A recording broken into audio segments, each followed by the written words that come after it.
Olá, vamos conversar um pouco neste vídeo sobre o conjunto dos números racionais. Para falarmos no conjunto dos números racionais, nós temos que nos lembrar de um conjunto que já conhecemos, que é o conjunto dos números inteiros, representado por essa letra Z, tradicionalmente, né? E a gente descreve os inteiros como vindo do infinito negativo, chegando até esse centro pelo menos 3, menos 2, menos 1, 0, 1, 2, 3 e indo para o infinito positivo. Esse é o conjunto dos números inteiros. Pois bem, nos números racionais, que são números que servem para quantificar valores não inteiros, portanto, frações, partes, né? Pedaços de coisas, objetos, formatos inteiros. Os números racionais têm essa ampla aplicação e na prática nós trabalhamos bastante com números racionais no nosso dia a dia, no nosso mundo. Portanto, ele é um conjunto de elementos super importantes para o nosso dia a dia, os números racionais. Então, os números racionais eles são definidos a partir dos números inteiros, né? Então, como é que a gente define os números racionais? A gente diz assim que o conjunto dos números racionais ele é definido como sendo o conjunto dos números na forma P sobre Q, desde que o P seja um número inteiro e o Q seja um número inteiro também, desde que não seja zero. Portanto, temos aqui uma definição de número racional, uma fração P sobre Q, onde o numerador, que é o número que fica em cima da fração, é um número inteiro, e o denominador é um número inteiro não nulo. Veja só, os números racionais, eles são números que podem ser escritos na forma de frações, e essas frações são números inteiros, portanto, pertencente ao conjunto dos números inteiros. Beleza, então daí a gente tem alguns exemplos apenas para ilustrar. Por exemplo, a gente pode dizer que 2 sobre 3 pertence ao conjunto dos números racionais, porque 2 é um número inteiro e 3 também é um número inteiro não nulo. Para a gente compreender essa história de dizer assim, rapaz, por que estes denominadores não podem ser iguais a zero? Basta você compreender o processo de divisão, né? Quando você faz uma divisão, você procura, vamos exemplificar aqui, nós pegamos o número 12, vamos dividi-lo por 4. A gente vai procurar um número que multiplicado por 4 seja ou igual ou o mais próximo possível de 12. Então, aqui no nosso caso, nós sabemos que a resposta é 3, porque 3 vezes 4 é 12 e o resto é 0. Essa é uma divisão exata. Agora, quando você tenta fazer a mesma coisa com o 0, tentar dividir por 0, qual o número você vai colocar que multiplicado por 0 se aproxime de 12? Você vai notar que todo número que você multiplique por 0, por maior que ele seja, ele vai ser igual a 0. Então você nunca vai encontrar nem essa aproximação para o 12. Por isso, a gente exclui o 0 dos denominadores na definição de número racional.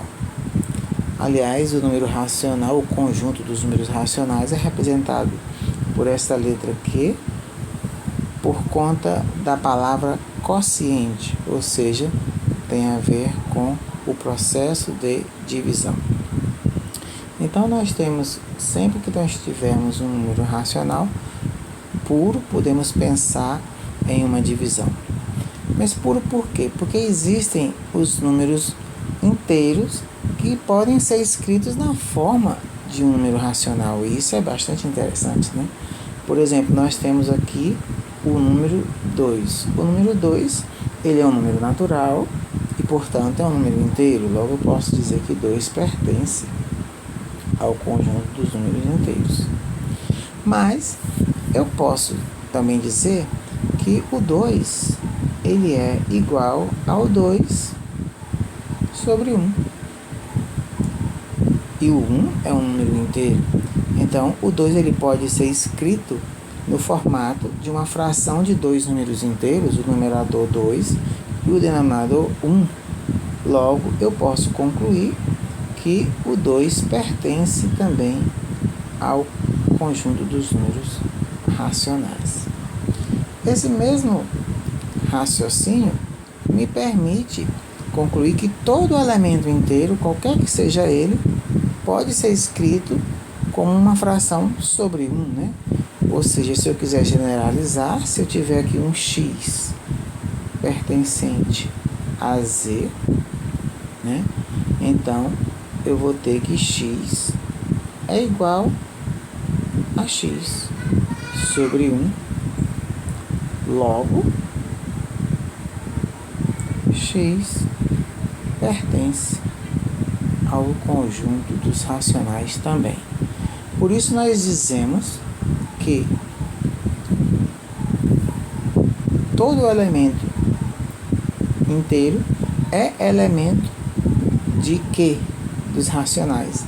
Isso significa dizer que o conjunto dos números inteiros está contido no conjunto dos números racionais.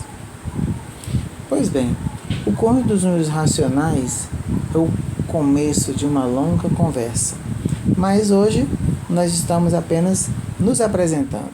Muito prazer, conjunto dos números racionais. O conjunto dos números racionais, mais uma vez, ele é definido como sendo as frações P sobre Q, com P pertencente a Z e Q pertencente a Z menos o zero. Não pode ser igual a zero o denominador. E essa história do denominador não poder ser igual a zero, na matemática ela vai se repetir diversas vezes, em diversos momentos, sempre que você tiver uma razão, sempre que você tiver uma fração e que o seu denominador não estiver bem explícito, você vai ter que lembrar que o denominador dela não pode ser igual a zero. Agora, quando a gente fala de frações, a gente normalmente aqui, para concluir o nosso vídeo, a gente exemplifica como é que a gente mede, quantifica, né, as unidades, os objetos fracionários. E para a gente exemplificar, normalmente a gente coloca um objeto inteiro como um círculo, e aqui a gente considera como sendo a unidade, e essa unidade é um número natural, portanto, um número inteiro também. Mas aí a gente considera quebrar essa unidade em partes iguais. E aí a gente começa a dividi-la, né? Como, por exemplo, aqui, em 4 partes, e você vai considerar na sua imaginação que essas 4 fatias são iguais, né? Que a gente vê que não são iguais por conta do desenho. E aí, no momento em que a gente quantifica uma parte desse inteiro, por exemplo, uma fatia, eu estou considerando esta fatia que eu acabei de pintar. Eu quero saber que quantidade é essa. Bem, não é um número inteiro, porque não é uma quantidade inteira, que o inteiro é o círculo completo. Então, que quantidade é essa? Aí a gente faz aquela relação em que a quantidade de divisões do inteiro vai para o denominador, dividimos ele em 4 fatias, e a quantidade que a gente está contando, considerando, vai para o numerador. Então, essa nossa quantidade aqui é a fração 1/4, né? 1 sobre 4.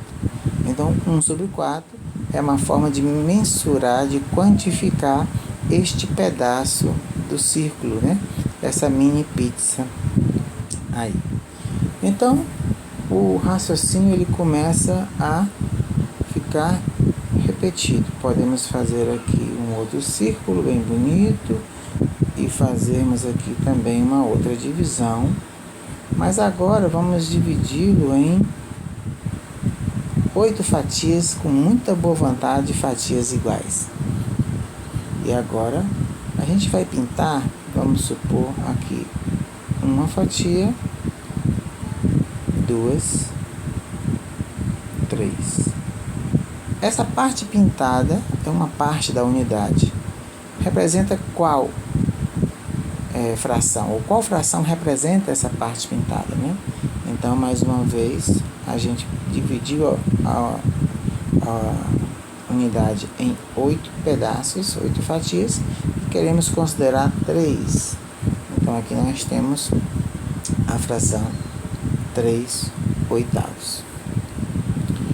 E se a gente quiser, bom, nem toda fração precisa ser também esse formato redondo, então a gente pode fazer também no formato quadrado, né? Vamos fazer assim, formato quadrado bem legal aqui, para você ver que nós temos 16 quadrados, né? Então, no momento em que a gente considera esse quadrado como sendo a nossa unidade e a gente começa a querer quantificar um pedaço desse nosso quadrado, né? Vamos dizer que eu queira quantificar esses quadrados que eu estou pintando aqui. Então, esses quadrados pintados representam qual fração? Eu tenho 16 partes, o quadrado foi dividido e eu estou considerando 1, 2, 3, 4, 5, 6. Então, eu tenho uma fração 6, 16 avos, né? 6 sobre 16. E assim a brincadeira continua em relação à representação das frações. Portanto, nesse vídeo a gente apresentou para vocês um novo conjunto numérico muito importante, chamado conjunto dos números racionais, que são as frações, números que podem ser escritos na forma de fração com numerador inteiro e denominador inteiro, não nulo, e que serve para quantificar pedaços, né? Expressões, quantidades que não são representáveis apenas por números inteiros, porque são partes, pedaços, incluem pedaços do que é inteiro.